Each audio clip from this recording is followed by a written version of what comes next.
tê tê sơ tì ca xanh ý gì cho mà mẹ nó alo ý gì alo sơ tì ca ចា anh khui mà thọp vì tao ngồi y tịch ná អូខេ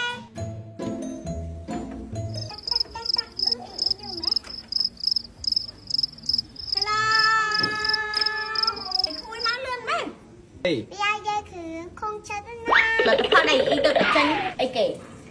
លេខៀ y trăng lên thành thân một khôi mùi ok á អូខេ mà khôi trên này game nắng y ao san sắp là ហើយសំបងតើហើយសំបងតើអ៊ីឈរដែរ ok game đi cua tà lên mà tới nó mùi xịt cá $50 là mố mà tinh album K-pop វ៉ា à lá khui hồ bị thi bạc lê khía nó ở trên bạc lê khía nó ở trên bạc lê khía nó ở trên sạch lê khía y $50 Ừ, ừ phải mấy nhở?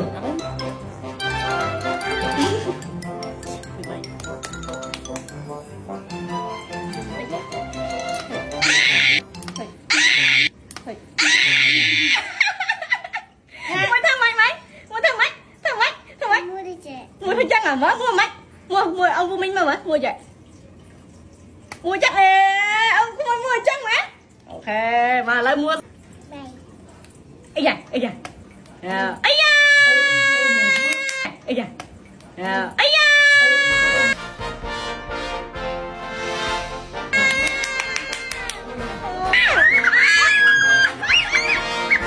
wow ngồi bay ban lối không ai ly lối là thiệt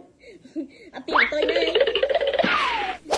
អ្នកខ្លះទិញលេខឃ្លាទៅមិនតន់ចេះបើកប្រាណឡើយទេអញ្ចឹងទាំងអស់គ្នាកាន់តួបដូលខាងលើមកទាំងអស់គ្នាមូលវាជារង្វង់វានឹងចេញសាច់លេខជូនទាំងអស់គ្នាសាច់លេខឃ្លារបស់យើងទាំងអស់គ្នារូបមន្តបច្ចេកវិទ្យាបន្ទះផ្លាស្ទិកតែមិនមែនគេយកផ្លាស្ទិកយកមកធ្វើសាច់លេខណារូបមន្តសាច់លេខបន្ទះផ្លាស្ទិកហ្នឹងគឺជាប្រភេទសាច់លេខដែលអស់មកដោយប្រទះកញ្ចក់ដោយប្រទះផ្លាស្ទិកបិទអញ្ចឹងរូបមន្តហ្នឹងវាមានទុននទីទៅទប់ក្លិនបានយ៉ាងល្អញើសនឹងកាត់បន្ថយការដុសរំឃ្លៀកយ៉ាងពូកែមួយទៀតដុំពុកដុំកទួលអីហ្នឹងទាំងអស់គ្នាឃ្លៀកខ្មៅដុំបតាសតស្មើសាច់គ្នាតាមដាន feedback សិនទៅបានហើយតោះគ្នាទៅចេញលក់ឯណាតែទាំងអស់គ្នាសង្កេតមើលជាក់ស្ដែងចូលទៅក្នុង page ខ្ញុំឲ្យតាមដានទៅចា feedback ដូចទឹកបាក់ទំនប់អញ្ចឹងចាបងប្អូនជាពិសេស feedback ក្លិនហ្នឹងហ្មងអ្នកទិញទៅគឺជាប់ចិត្តរឿងក្លិនហ្នឹងគឺដំបូងគេបន្ទាប់មកដល់វគ្គប្រើប្រាស់បាន2ទៅ3ថ្ងៃចាប់ផ្ដើមពេញចិត្តនឹងគុណភាពតាំងពីខ្ញុំចេះប្រើទឹកអប់មកលេខឃ្លៀករបស់ brand នេះគឺជាក្លិនទី1ដែលខ្ញុំមិនដឹងថាបដូរទៅនឹងអីក៏អូបយកតែមែនតែណាអូបឲ្យយើងមានអារម្មណ៍ថាឈួលឈឺក្បាលឬក៏កពលអីទេទាំងប្រុសទាំងស្រីគឺប្រើបានដូចគ្នាក្លិនសិតតែត្រូវចិត្តហើយបើថាគុណភាពវិញមិនមែនតែអ្នកអាចអស់ឲ្យស្កប់មើលបានណាខ្ញុំធានាថាទាំងអស់គ្នាចាយលុយលើលេខឃ្លៀករបស់ brand នេះអត់ស្ដាយលុយមកចង់កញ្ចក់ដៃទេខ្ញុំធានាថាមានតែអរគុណអ្នកលក់ទៀតដែលយកវាមកលក់ឲ្យខ្ញុំដូចគ្នា